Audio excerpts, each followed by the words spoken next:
was first registered blind in 1975. It's never ever bothered me, you know.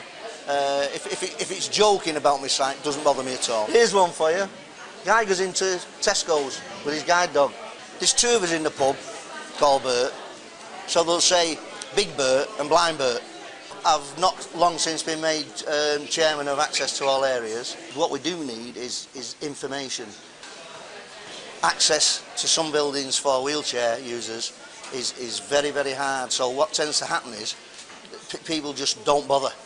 One of the biggest problems with our area is taxis. Private hire is no good to a wheelchair user. Most taxi drivers at the moment are not really interested.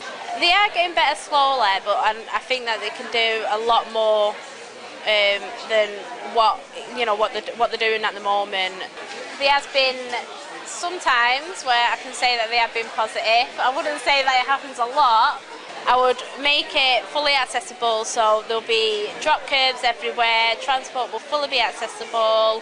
Just because you've got a disability doesn't mean that you can't be heard. There's been plenty of times where I've had someone with me, so they're going to be a carer, so they're asking the carer, like, do I take sugar in my tea? And then I'll just then say, well, actually I do, and they just put the head down, and they're so embarrassed, so ashamed. People's attitude in society, I think that goes a long way. I went to the shop this morning and I had a massive argument with the shopkeeper because he refused to serve me because I couldn't get in the shop. I had a stroke. Right. When did you have that? 31st of January 2004. People say have I broke my leg at football or something like that. Right. You know, it's being disabled. You don't get a badge to wear on your head saying what disability you've got. And part of the problem is coping with what you've got and other people's impressions of that. Some people, as soon as they see the stick, they immediately want to be responsive towards you. And other people don't even see it, just walk right through you. And the police picked him up, thought he was drunk. And it was only about 12 hours later that they recognised he'd had a stroke. Walking on the pavements is a difficulty. The pavements are very uneven. There's not much way of crossing the major roads. You know, you've got to walk half a mile up the road to get across and then walk half a mile back to be where you want to be. A lot of the things what you've recovered is because of the nurses and the system. So you try and help the system and try and improve it.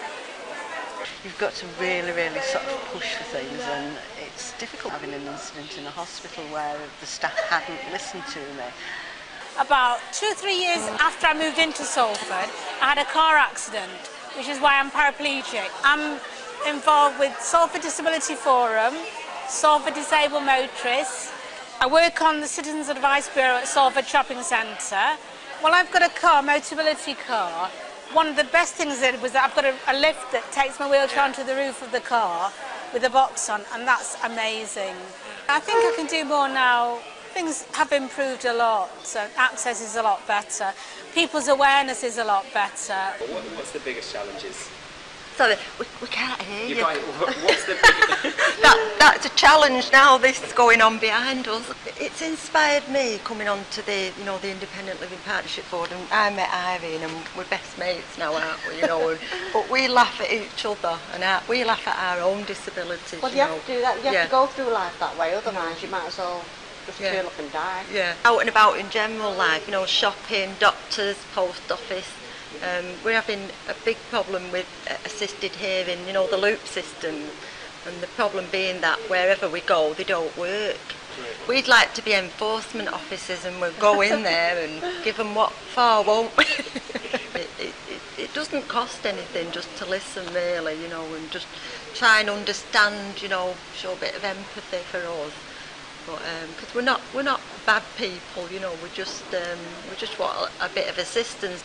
The sight went worse, so much so that I didn't go outside the door because I've had so many accidents crossing roads, potential accidents I should say, that I withdrew a lot, and I only ever used to go out if my daughters took me out. A shopping trolley came into my back, like rammed into my backside. She must have wanted to get past me or whatever, and whatever she said, I didn't hear her.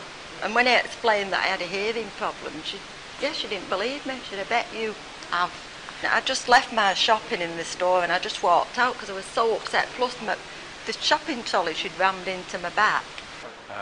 So it's been really exciting today because we've had a really good number of disabled people with a whole different range of disabilities, and so we've had people who use wheelchairs, people who've got acquired brain injuries, we've had people who are deaf, people who are partially sighted, people who are blind, we've also had people who are deaf-blind, and actually seeing all the different ways that people communicate, and actually what we can do as society, as organisations, to make information, to make life accessible to these people has been incredible.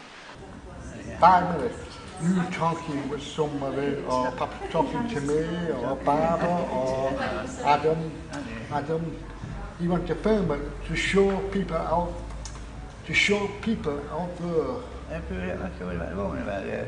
But I'm talking about women, we're talking about you. What do you ask you? How do you feel about being deaf-blind? Is it hard or easy? So, Look, I can't see. It's hard sometimes, it's easy sometimes, but you can't see. You feel it, you know what it is. You've got 10 children. 10? Yes. Good rubbish.